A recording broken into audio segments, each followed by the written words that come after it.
सा। आज मैं बताने जा रही हूँ आपको राइट टू एजुकेशन 2009 के बारे में कुछ प्रारंभिक जानकारी। चलो हम देखते हैं आगे। राइट टू एजुकेशन 2009, जिसका प्रारंभिक क्या नाम है, फुल फॉर्म है अनिवार्य तथा निःशुल्क प्रारंभिक शिक्षा। अनिवार्य तथा निःशुल्क प्रारंभिक शिक्षा। निःशुल्क प्रारंभिक शिक्षा। राइट टू एजुकेशन 2009 का पूरा नाम है अनिवार्य तथा निःशुल्क प्रारंभिक शिक्षा। अनिवार्य तथा निःशुल्क प्रारंभिक शिक्षा की सर्वप्रथम मांग कब व किसने रखी? सर्वप्रथम मांग 1910 में गोपाल कृष्ण गोखले द्वारा रखी गई। अनिवार्य तथा निःशुल्क प्रारंभिक शिक्षा की सर्वप्रथम मांग 1910 में गोपाल कृष्ण गोखले द्वारा रखी गई। अनिवार्य शिक्षा के लिए केंद्रीय विधान परिषद में एक विधेयक का प्रारूप प्रस्तुत किया गया था। कब किया गया था? 1917 में। किसके द्वारा?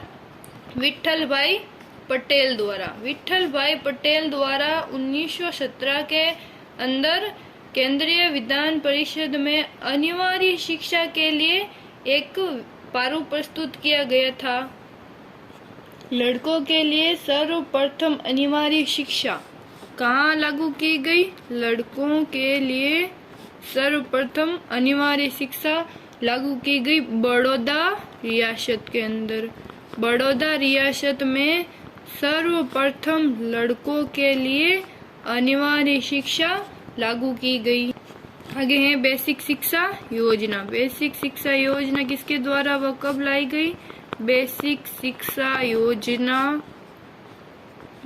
शिक्षा योजना सर्वप्रथम 1937 में महात्मा गांधी द्वारा लाई गई। महात्मा गांधी द्वारा लाई गई बेसिक शिक्षा योजना को हम वर्धा शिक्षा योजना